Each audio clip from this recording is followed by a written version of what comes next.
마켓콕 헤드라인 시간입니다. 어제 장마감 이후부터 개장 전까지 중요한 소식들 함께 정리해 보겠습니다.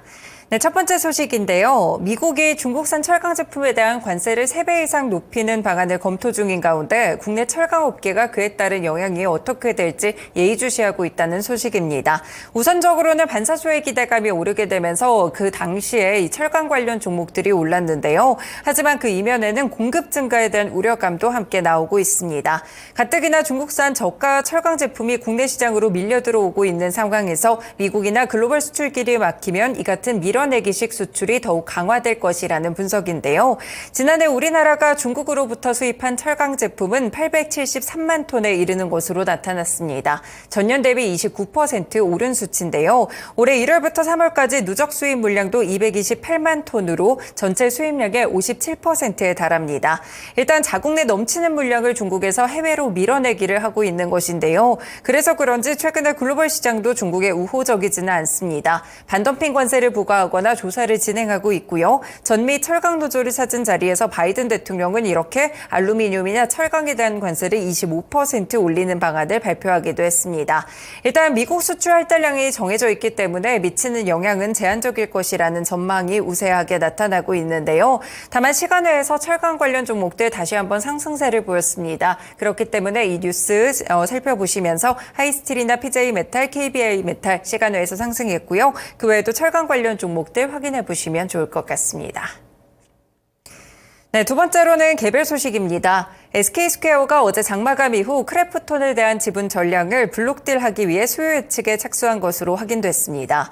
보유 중인 크래프톤 지분 2.2% 전량 매각을 위한 수요 예측에 착수하면서 주관사로 메릴린치, JP모건, UBS를 선정했다고 확인됐는데요. SK스퀘어는 자회사인 SK플래닛이 지난 2022년 12월 펀드 투자를 종료하자 투자금 대신 크래프톤 주식을 현물 배당으로 받았습니다. 해당 지분을 취득할 당시의 주당 가격은 16만 8천 원이었기 때문에 크래프톤이 최근을 포함해서 하반기부터 주가가 상승세를 보이자 이에 대해서 차익 실현에 나선 것으로 보이는데요. 결국에 이번에 이렇게 매각을 하게 되는 것은 반도체 중심의 투자 포트폴리오를 구축하기 위한 현금 확보 차원으로 풀이됩니다. 앞서서 박성화 SK스퀘어 사장이 2025년까지 약 2조 원의 자체 투자 재원을 확보해 반도체 중심의 강한 포트폴리오를 구축하겠다고 이야기한 바 있는데요. 할인율을 감안했을 때 매각 예정 금액은 현재 2,638억 원에서 2,725억 원 수준으로 관측되고 있습니다. 네, 블록딜 소식 나오면서 크래프톤 주가 그리고 SK스퀘어까지 오늘장 연결해서 살펴보시면 되겠습니다.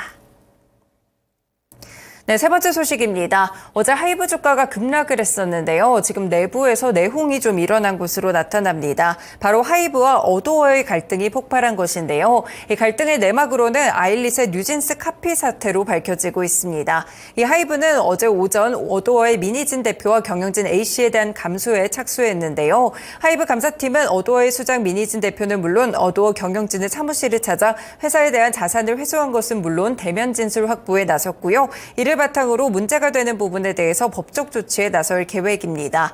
이 민희진 대표는 SM에서 이 그룹 소녀시대나 샤이니, 엑소 등 콘셉트와 브랜드를 맡았던 제작자인데요.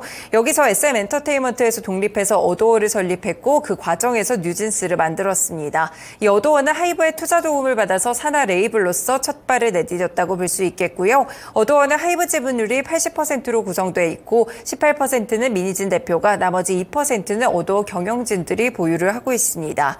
이 하이브의 민희진 대표 감사 이유는 경영권 탈취 의혹으로 밝혀지면서 하이브 주가가 크게 흔들렸는데요. 어도어의 민희진 대표가 뉴진스와 함께 하이브로부터 독립을 준비하고 있다는 정황을 하이브가 포착했다는 것입니다. 그래서 민희진 대표가 하이브가 보유하고 있는 어도어 주식을 팔도록 주주들에게 유도했고 이를 이유로 하이브가 감사권을 함께 발동했다고 하는데요. 이 민희진 대표는 아일릿의 뉴진스 카피 사태에 대한 어도어의 공식 입장이라고 콕 집으면서 이번에 하이브의 감사권 발동을 비난하기도 했습니다. 네, 이렇게 내부에서 좀 시끄러운 소식들이 나오게 되면서 어제 하이브 주가에도 충격이 좀 가해졌는데요. 오늘장에서는 이렇게 갑론을박이 좀 이어지고 있는 만큼 어떻게 될지 하이브 주가도 살펴보시길 바라겠습니다.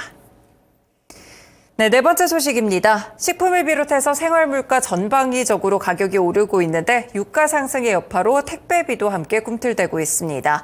CJ 대한통운은 다음 달 1일부로 편의점에서 접수하는 일반 택배 운임을 50원 인상한다고 하고요. 편의점 4사 가운데 CJ 대한통운과 계약한 GS25와 CU, 이마트24 일반 택배 가격이 일제히 오릅니다.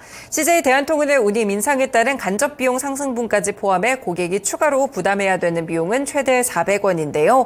무게나 권역별로 CU는 100원에서 400원, 이마트24는 100원에서 300원, GS25는 일괄적으로 100원씩 오르게 됩니다. CJ 대한통운 관계자에 따르면 일부 편의점이 대상이고 원가와 최저임금 같이 원가 요인들이 많이 올랐기 때문에 가격 전가를 한 것이다라고 이야기를 했고요. 이뿐 아니라 롯데그룹 계열인 세븐일레븐과 제휴하고 있는 롯데글로벌 로지스 역시나 편의점 택배 운임 인상을 검토하는 것으로 알려지고 있습니다. 택배 가격 오르게 되면서 수익성으로는 어떻게 연결될지 CJ 대한통운 주가도 확인해 보시면 좋을 것 같습니다. 네, 그리고 요즘 실적 시즌이죠. KG 모빌리티 어제 장마감 이후 실적을 발표했는데요. 지난해 1분기에 29,326대를 판매하면서 1조 18억 원의 매출액과 151억 원의 영업이익 그리고 539억 원의 당기순이익을 기록했다고 밝혔습니다. 이 같은 실적은 수출 물량이 증가했고 이와 함께 내부의 경영체질 개선을 통해서 생산성을 높이고 원가를 절감한 효과라고 하는데요. 1분기 흑자는 2016년 1분기 이후 7년 만에 흑자를 기록한 이후 지난해 1분기 이후에는 2년 연속이라고 볼 수 있겠습니다. 수출 물량 증가에 힘입어서 지난해 2분기 이후 3분기 만에 매출 1조 원을 돌파했는데요. 수출은 역시나 3개월 연속 강세를 보이면서 전년 동기 대비 39.2% 늘었다고 합니다. 앞으로는 글로벌 시장 공략 강화와 함께 코란도 EV 그리고 쿠페 스타일의 제품 등 다양한 신모델을 출시하면서 판매 확대는 물론 재무 구조를 개선해 갈 것이라고 이야기를 했는데요. 관련 종목으로는 KG 모빌리티까지 함께 연결해 드립니다. 네, 마지막 소식 한 매체 단독 보도로 체크해봅니다. 코스닥 시총 38위의 재생의학 전문기업인 파마리서치가 M&A 시장에 매물로 나왔습니다. 이번에 재무적 투자자뿐 아니라 전략적 투자자 등 여러 투자자들과 함께 협상을 벌이고 있다고 하는데요. FI 중에는 인수 이후 공개 매수를 통한 상장 폐지 방식의 엑시트 플랜까지 계획하는 곳이 있다고 전해지고 있습니다. 이번 매각 대상은 창업자인 정상수 회장 등 최대 주주가 보유한 경영권 지분 38.89%인데요. 나머지 지분은 국민연금공단과 소액주주들이 갖고 있습니다. 매각 측은 파마리서치 시총에 경영권 프리미엄을 얹어서 2조 원에서 2조 5천억 원대를 희망한 것으로 알려지고 있는데요. 이에 따라 최대주주 측이 가진 경영권 지분을 인수하기 위해서는 약 8천억 원에서 1조 원 안팎이 필요할 것으로 추정되고 있습니다. 네, 이렇게 뉴스도 나왔기 때문에 관련 종목으로 파마리서치까지 체크해 보시면 되겠습니다. 네, 이렇게 개장 전에 중요한 소식들 6가지 함께 전해드렸고요. 지금까지 마켓콕 헤드라인이었습니다.